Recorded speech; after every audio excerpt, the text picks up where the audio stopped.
Hello guys, good morning. Ayan. For today vlog, pupunta na naman ako sa sa laga ko dun.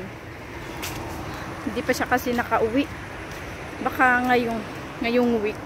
Ewan ko lang ha. Pupunta ako dun, nagmamadali ako. Tuesday kasi may siya, may injection. Ako yung nag-inject sa kanya. Yung insulin niya.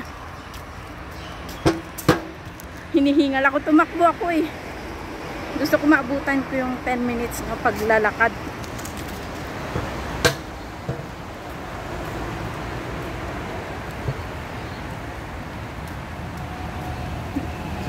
Every Tuesday kasi yung injection niya. Every morning yan. Pagkatapos ng maligo, mag-i-inject na yan ako.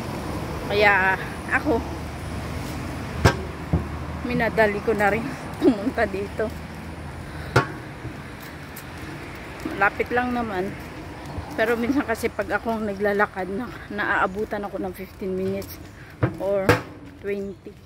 Kasi nga, ang bagal kong lumakad. Parang snail na lumalakad.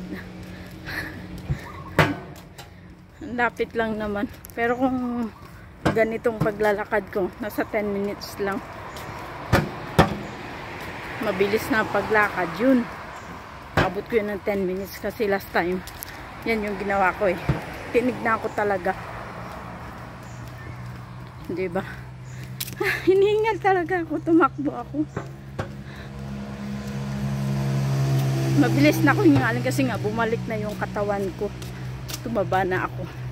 Hindi na katulad yung sobrang payat, ang pangit talaga. Pero ngayon, okay na. Okay na ako sa ganito.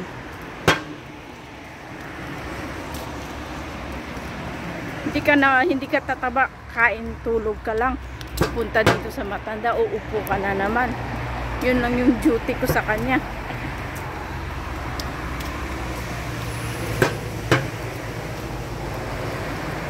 Tapos on time yung pagkain mo. Katulad doon sa pangatlo kong amo, as in napakahirap na dinanas din doon. Pero ngayon okay na. Parang hindi ko maaabutan yung gate kasi 9 o'clock talaga sarado na sila dyan. Kaya yung minamadali ko eh, para makaabot ako, hindi na ako iikot sa harap. Ang layo kasi.